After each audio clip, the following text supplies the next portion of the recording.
Eu sou Maurício Nicásio e vou corrigir aqui a lista de exercícios do módulo beta das questões de 8.112. Então vamos começar pela questão 21. A questão 21 tem um enunciado.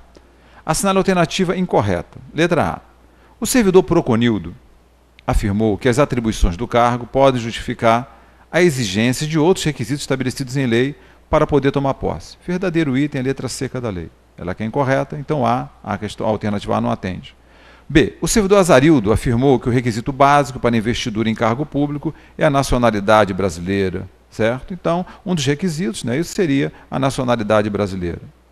Sortildo afirmou que, segundo a Lei 8.112, às pessoas portadoras de deficiência é assegurado o direito de se inscrever em concurso público para provimento de cargo cujas atribuições sejam compatíveis com a deficiência de que são portadoras. Para tais pessoas, serão reservadas até 20% das vagas oferecidas no concurso. Verdadeiro, isso também é preceito, né, constitucional, que a 8.112 obedece.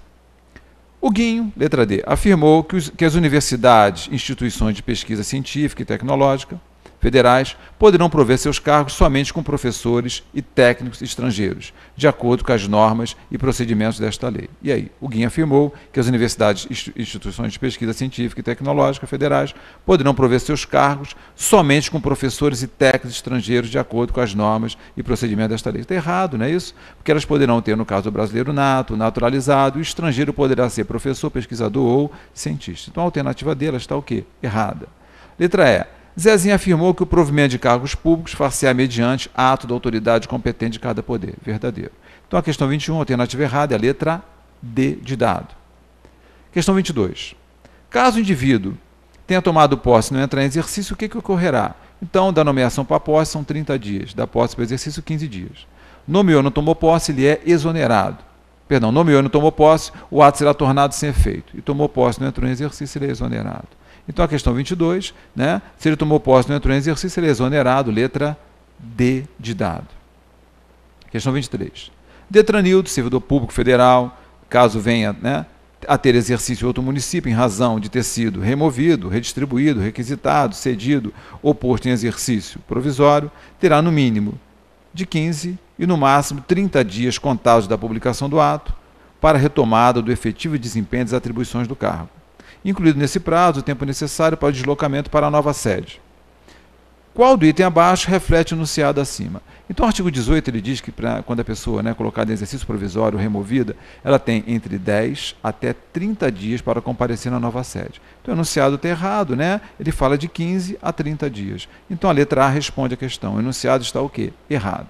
Então, questão 23, letra A. Questão 24. De acordo com a Constituição 8.112, marque o número de itens corretos. Então vamos jogar todos os itens aqui e vamos chegar à resposta. Primeiro item. O servidor habilitado em concurso público e empossado em cargo de provimento efetivo adquirirá estabilidade no serviço público ao completar 2 anos de efetivo exercício. A Lei 8.112, no artigo 21, ela fala que a estabilidade é adquirida após 2 anos. E a Constituição, segundo a emenda constitucional número 19 de 1998, preceitua hoje que a estabilidade é adquirida após 3 anos de efetivo exercício. Então, se a Constituição foi alterada, passou de 2 para 3, e a Lei 8.112 manteve a redação original de 90, ocorreu a revogação tácita. Então, a estabilidade no serviço público será sempre adquirida após o quê? 3 anos de efetivo exercício. Então, o item 1 está errado. 2. A readaptação é a investidura do servidor em cargo de atribuições e responsabilidades compatíveis com a limitação que tenha sofrido em sua capacidade física ou mental, verificada por inspeção médica. Verdadeiro, né? A readaptação é isso mesmo. Então, o item 2 está correto. 3. A reversão e retorno à atividade do servidor aposentado e poderá ocorrer nas hipóteses de invalidez, quando por junta oficial declarar insubsistentes os motivos da aposentadoria ou no interesse da administração. A alternativa 3 está correta, o item 3 correto. O retorno à atividade do servidor como excedente, far-se-á mediante aproveitamento obrigatório. O item totalmente errado. O item 4 não tem nada a ver esse excedente aí. 5.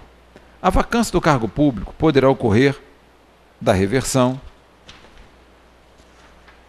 Então, está certo ou está errado? Não. A reversão não gera vacância. A reversão só gera o provimento com a volta do aposentado. Então, o item número 5 está errado. Item 6. Será tornado sem efeito o aproveitamento e cassada a disponibilidade se o servidor não entrar em exercício no prazo legal, salvo doença comprovada por junta médica oficial. Então ele quer a questão aqui que é o número de itens corretos, o número de itens corretos, no caso, nós teremos 3 itens corretos. Então a letra C responde à questão número 24. Questão 25.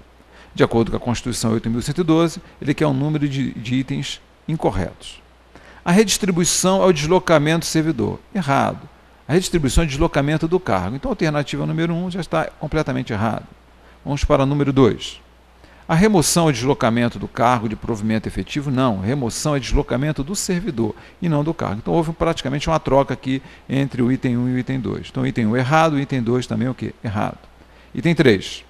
Os servidores investidos em cargo ou função de direção ou chefia e os ocupantes de cargo de natureza especial terão seus substitutos, né, indicados no regimento interno ou no caso de omissão, previamente designados pelo dirigente máximo do órgão ou entidade. O item 3, verdadeiro, né, correto, letra seca da lei. 4. A remuneração é a retribuição pecuniária por exercício do cargo público com valor fixado em lei. Alternativa errada, esse é o conceito de vencimento e não de remuneração. Então, item 4 está errado. Então, recapitulando aqui, item 1 errado, item 2 errado, item 3 certo e o item 4 errado. Vamos para o item 5. O vencimento do cargo efetivo acrescido das vantagens de caráter permanente é irredutível? Verdadeiro, esse é o conceito de remuneração. Então, o item 5 está correto. Nenhum servidor receberá remuneração inferior ao salário mínimo. Verdadeiro. Em 2008, o artigo 40, o parágrafo único do 40, ele foi revogado. Então, o parágrafo único do 40 dizia que o servidor não poderia ter o vencimento inferior ao salário mínimo. Então, se ele for revogado hoje o vencimento do servidor pode ser inferior ao salário mínimo. Quem não pode ser é a remuneração, que está obedecendo o comando do artigo 7º, né, inciso 7º da Constituição, combinado com o artigo 39, parágrafo 3º também do texto constitucional. Então, nenhum servidor pode receber remuneração inferior ao salário mínimo. O item 6 está o quê? Correto. Item 7.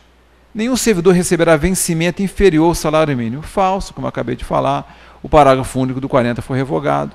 Então, o vencimento hoje pode ser inferior ao salário mínimo. Então, ele quer um número de itens incorretos. Então, nós temos 4 itens incorretos. Então, o que responde à questão 25 é a letra C.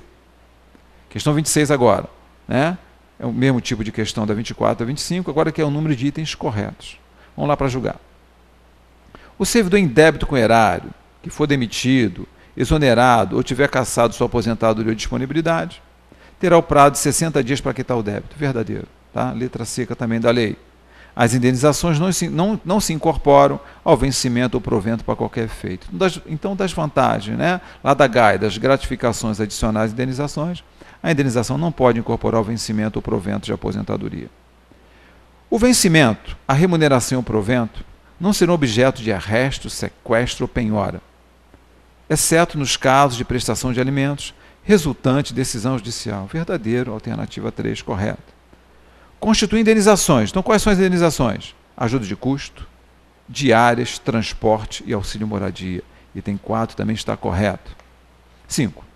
As diárias destinam-se a compensar despesas de instalação do servidor que, no interesse do serviço, passa a ter exercício em nova sede.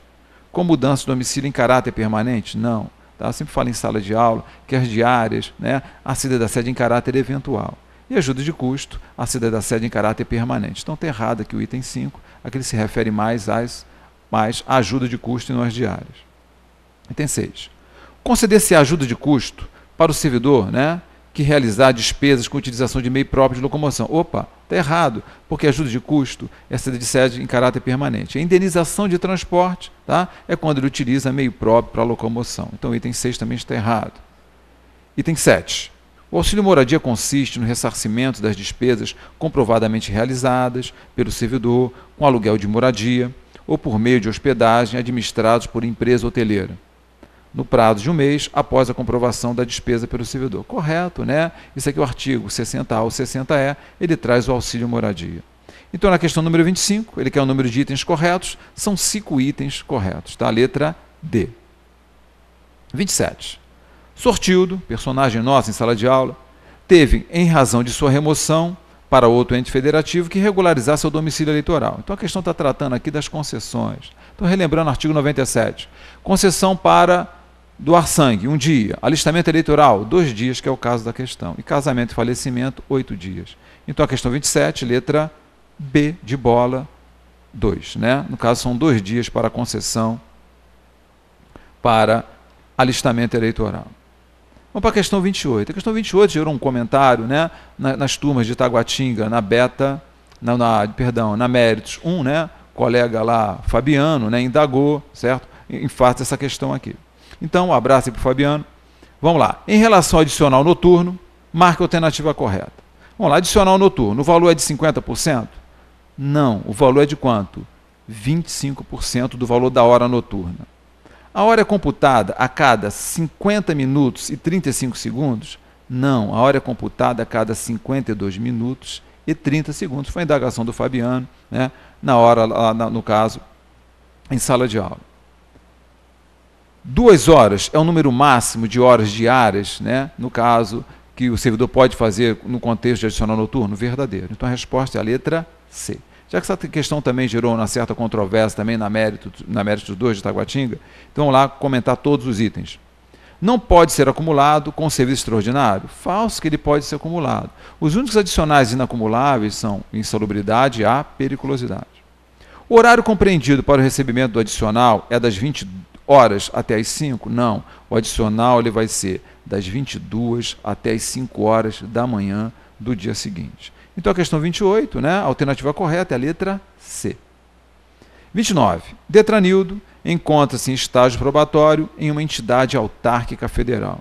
Logo, ele não terá direito ao seguinte afastamento. Tá? Desses afastamentos aqui, um único estágio probatório não tem direito, segundo o artigo 20, parágrafo 4º, vai ser o quê? A pós-graduação estrito sensu no Brasil. Então, o artigo 96A não permite que o estágio probatório possa ser afastado para pós-graduação estrito sensu no Brasil. Tanto é que o artigo ele impõe certos requisitos temporais para poder ser afastado. O mestrado ele exige 3 anos de efetivo exercício, o doutorado 4 anos de efetivo exercício no órgão ou entidade, e para o pós-doutorado ele exige 4 anos de efetivo exercício no órgão ou entidade. Então, o estágio probatório não pode, né, a pós-graduação estrito sensu no Brasil. Então, na questão 29, a letra D que responde a questão. Então, para o último item aqui. Qual das condutas, né, abaixo pode gerar possibilidade do servidor ser advertido? Então, até comentei na Méritos 2 que, no caso, né, de Taguatinga, amanhã, que as infrações que geram advertência, elas estão previstas no artigo 117, do inciso 1º ao 8º, e o último inciso com o inciso 19. E que o rol também não é taxativo, né, que pode existir outras condutas passíveis de advertências, além dessas 9 previstas no 117. Então, a única aí, no caso, que vai gerar advertência seria a letra E. Então, a alternativa A é caso de demissão, a alternativa B também seria caso de demissão, a alternativa C seria caso de suspensão, a letra D seria caso de advertência se fosse até o 2º grau, mas está dando até o 4º grau, então não caberia nenhuma penalidade, não é isso? Para quem mantém sob chefia, né, imediata, encargo em função ou função de confiança, companheiro ou cônjuge. Tá? Até o 2º grau, no caso, seria advertência. A partir do 4º grau já não é mais nenhuma infração. E a letra E, recusar fé a documentos públicos, é causa de advertência. Então, a questão número 30 ficou a letra D. Bom, então aqui eu termino aqui pelo Alub a correção da lista de exercícios do módulo beta. Agradeço a todos e boa sorte a todos.